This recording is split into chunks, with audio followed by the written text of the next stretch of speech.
Alright, this is going to be our first documentary video on the restoration and the reconstruction of 444 Blue Heron here in Wimberley. Previously 4-bedroom, 3-bath, roughly 3,800 square feet of air conditioning, single story, probably 4 or 5 feet in the floodplain, and totally overwhelmed by water in the Memorial Day 2015 flood. And we elected to take down the main house and elevate while maintaining the guest wing to be used for automobiles and storage. A lot of this work was done in the recent months. We're now in October 2016.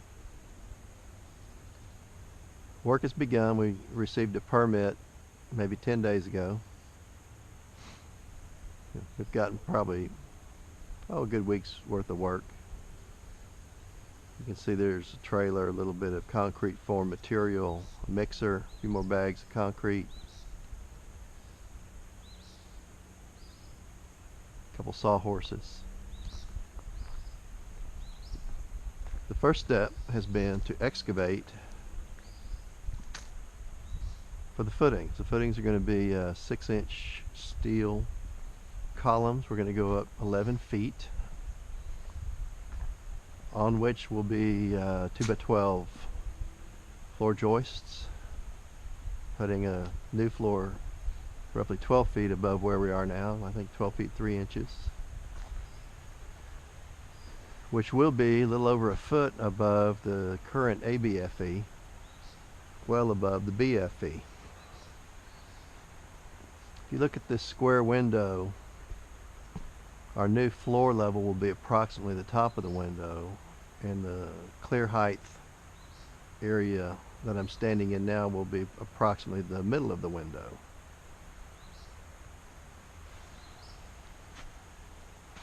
We salvaged the foundation and have penetrated it with these footings that we'll see, weld plates to which the new structure will be attached.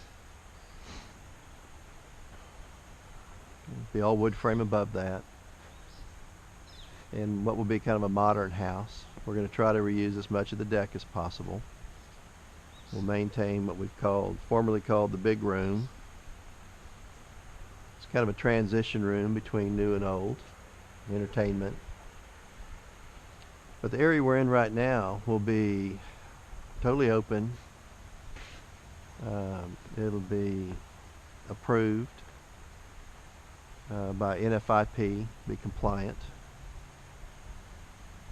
Water, should we get some or when we get some, will just flow through uninterrupted. Any of the spaces we see over here in the older section of the house will have vents to allow equalization of the pressure and flow through. And when a flood does come that rises above the elevation of this slab, sure we'll have a little bit of a mess to clean up, but I think that's all. I think that's it. You know, I may lose a lawn chair that sits up here, but my house will be fully protected.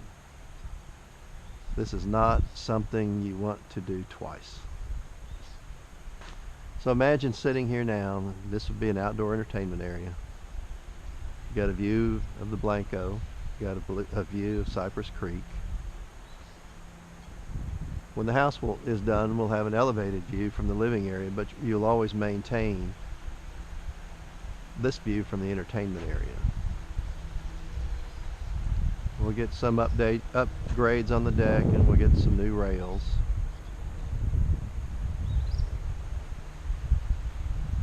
And the form will change a little bit.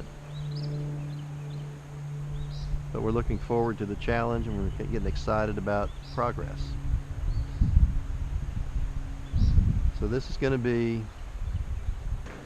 session number 1. We're going to come back I guess as soon as we see progress on the older section of the house, we've got about a 3-week wait for steel to be delivered to the site. There will have been a lot of prefabrication, so when the steel arrives, it'll primarily be erection and assembly. So that'll go quickly. In the meantime, we'll work a little bit on the older section of the house with the shear walls, get a little bit of plywood. If we can get our electrician signed up, we'll get him doing some rough ends.